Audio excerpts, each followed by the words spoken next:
everybody, welcome back to my channel. My name is Victoria and today we are going to be doing a series review of the Earthsea books by Ursula K. Guin. I've been working my way through this series the whole year and I finally finished them up a couple days ago, and so I'm really excited to talk about them because I haven't seen a lot of talk about these books. They are considered more classic fantasy, and I just find the whole evolution of the series to be really interesting, and I hope that you pick them up if you haven't picked them up already. So I'm here to try to convince you that it's worth your time. So something that you should know about these books is that a few of them were written with pretty large gaps between them. The first book was written in the 60s, I believe. We're gonna find out right now, 1968, and that was A Wizard of Earthsea. So back in the 60s, Ursula K. Guin was approached by her publishers to write a young adult series, and this was the result of that. So the first 3 books in the series are targeted towards young adults. It was intended to be a trilogy, and so we have this one in 1968, and then it was followed by The Tombs of Atuan, which wasn't written that much longer after, 1970, 1971. And then after that, the final installment was The Farthest Shore, which was written in also the 70s, 1972. So these were intended to stand alone as a trilogy. For some reason, Ursula K. Guin decided to revisit the series nearly 20 years later, and so the next one that comes out is Tanu, which is written in 1990. So you've got, actually, yeah, about a 20-year gap exactly, and then after that we have Tales from Earthsea, which is actually a short story collection, strangely enough, and then the final book in the series, which was The Other Wind, concluding the series around, I believe, 2001. And so you can see that the evolution of the series, it took a long time to wrap up the whole series because it was one of those things that Ursula K. Guin decided to revisit. She decided there was more story to be told. So I started actually reading A Wizard of Earthsea back in college. It was something I had to read as part of a children's literature class. I was an English major for the first couple years of my college experience before I actually changed over to be a music major. So I never got an English degree, but I took a lot of English classes in my first 2 years of college, and this was a class I was really excited about. A Wizard of Earthsea was one of the books that I read for that class. This is a masterpiece. The first thing that you'll notice about this series is that Ursula K. Guin is just a beautiful writer, and so actually her style of writing may or may not work for everyone because it's very prose centered. It almost reads like an epic, like Homer, the Odyssey kind of epic. It feels very literary. Is basically what I'm trying to get at. It's a very literary style of writing, and I personally really enjoy that and really like Ursula K. Guin's style of writing. In the first book, we're introduced to our main character, Ged, and when we meet Ged, he is sort of a reckless youth. He is a little bit cocky. He has magical abilities.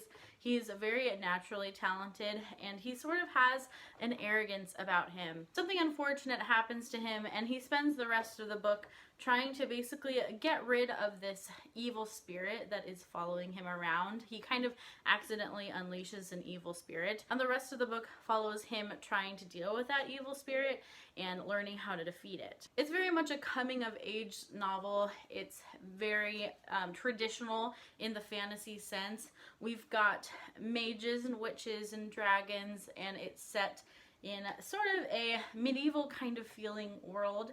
Earthsea is a connection of different islands, and so if you look at a map of Earthsea, it's basically a bunch of teeny tiny islands, as you can see.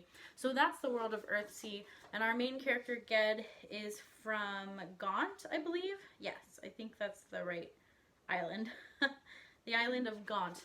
He's very poor. He comes from a very modest background, but internally he's a little bit over self-confident in his magical abilities, and so he is a wizard in training. He makes some mistakes, and then he learns how to deal with those mistakes. So very typical kind of young adult adventure, very much a coming of age kind of novel. Next up, we have The Tombs of Atuan. The Tombs of Atuan follows a different character. This time we have a female protagonist, and her name is Tenar. She is basically abducted from her village and told that she is the reincarnation of this god for this community. And so she is taken away. She's made to do all kinds of rituals. She's made to live in a very oppressed way. And so that's where we start with this main character.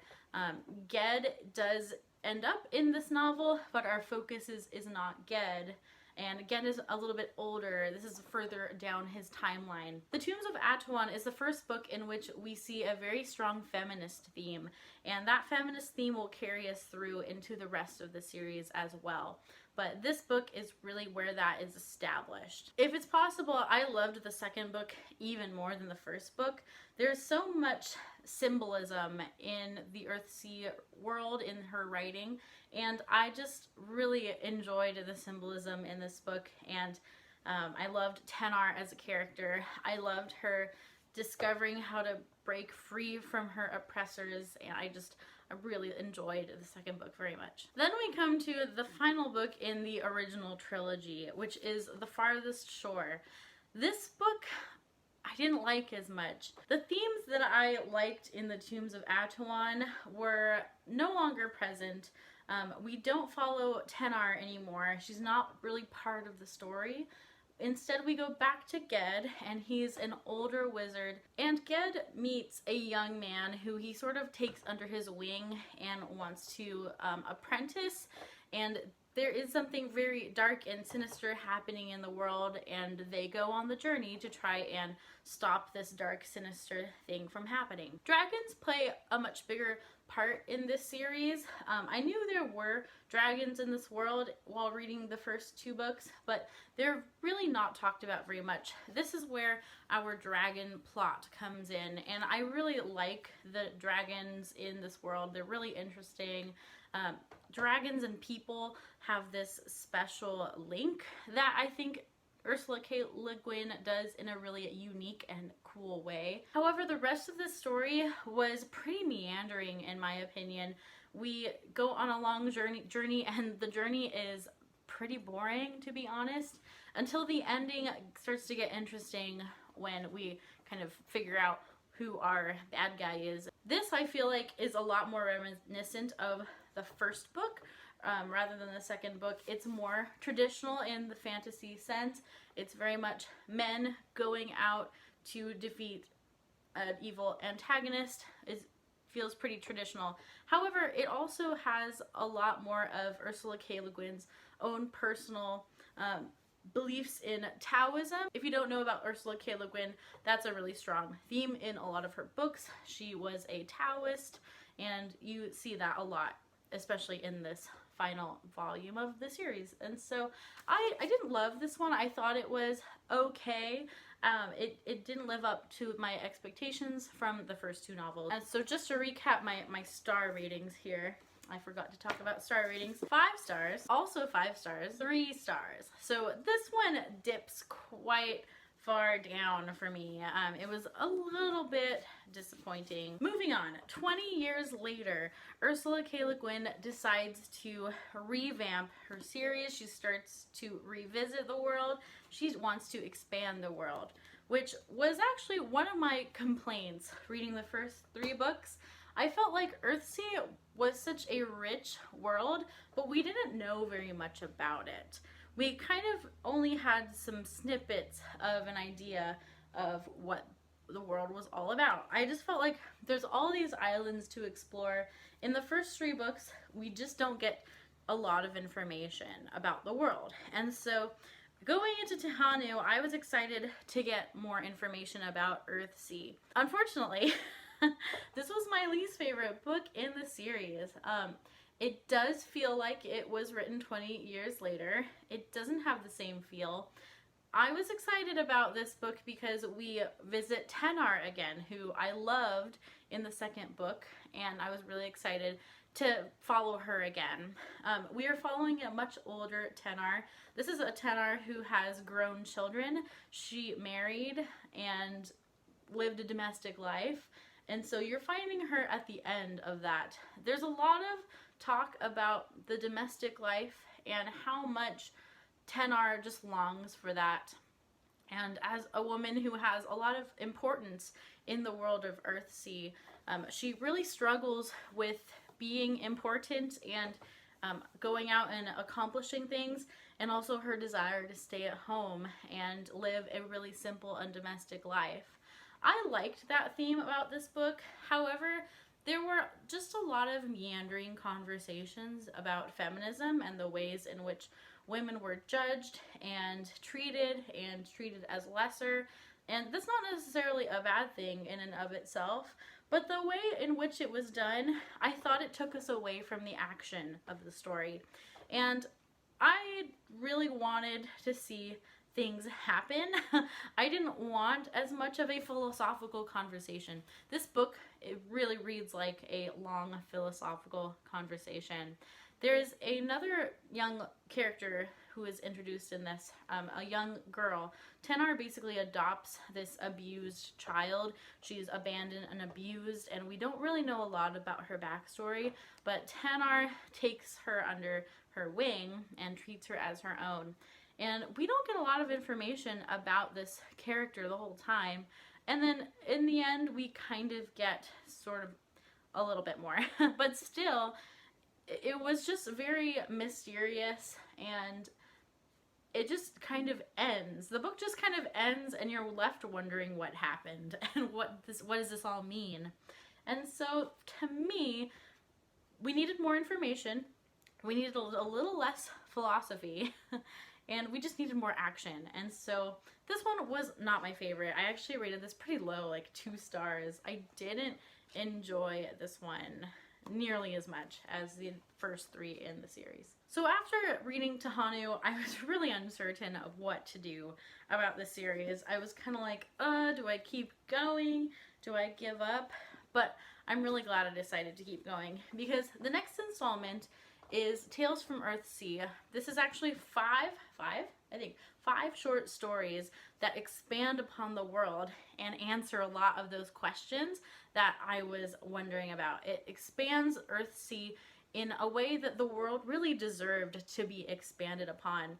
And some of these stories are short and sweet, and then some of them are really dark and heavy and have that philosophical thread that you learn to expect from Ursula K. Le Guin. I thought that Ursula K. Le Guin was really skilled at writing short stories. After reading Tehanu, I felt like it meandered too long and that we weren't really saying anything. Whereas in the short story format, she had less time to say something. So maybe I liked that she had to kind of get to the point a little faster. And this just made the world so much richer. Each one of these stories kind of answered something that we have wondered about with Earthsea, or something that we noticed, or maybe was briefly mentioned, and then we get to have more details in this one. So really enjoyed these short stories very much. The last short story is called Dragonfly, and Dragonfly sets us up for book number 6. So you absolutely have to read this one before you read the last book. This isn't just like an addendum to the series, it is a bridge into the last book. So make sure you don't skip this one. I enjoyed this one so much I gave it 5 stars. And then finally, the last volume, The Other Wind. And I don't know why I have not a mass market paperback. I have like a floppy edition. All the other ones I have are mass market paperback. I don't know what happened. I somehow have a different copy. It makes me a little sad because it doesn't match my other ones, but that's okay. The Other Wind. Man, it's such a good conclusion, I thought. I thought it was really just appropriate to the series.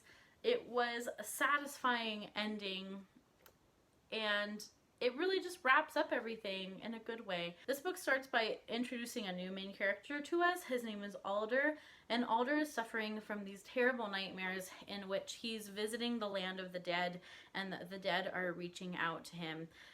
He doesn't know why the dead are reaching out to him, but he does know if they touch him or they reach over the wall into the living world that things would be very bad. And so he basically goes to find help with the situation, and we seek out Ged, and Ged is a very old man at this point. We seek out Tenar, she's back, and then the girl that Tenar is adopting and kind of has taken under her wing, she is a big part of this book. We have some other new characters that I really enjoyed. There's some comedy in this last book that I didn't really expect.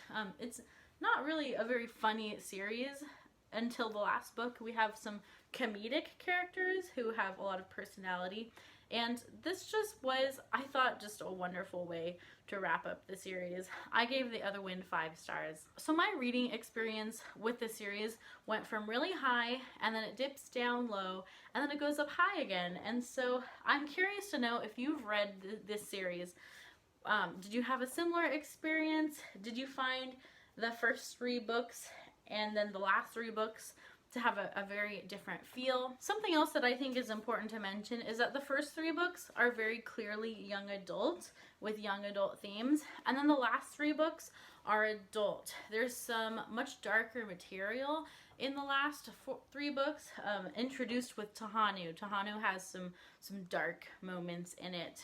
Talks a lot about abuse and child neglect and, you know, sad things. So this is definitely a very divided series. The first 3 books do feel different than the last 3 books. However, I did think that the whole series was worth reading. I'm really glad I picked it up. I'm looking forward to reading more Ursula K. Le Guin in the future. I'm very excited that I discovered an author who I think I really gel with. So yes, loving Ursula K. Le Guin. Let me know if you plan to pick up the Earthsea books. I highly recommend. Let me know if you've read them. What do you think about the series? And thank you for watching my video today. Keep reading great books, and I'll see you next time. Bye-bye.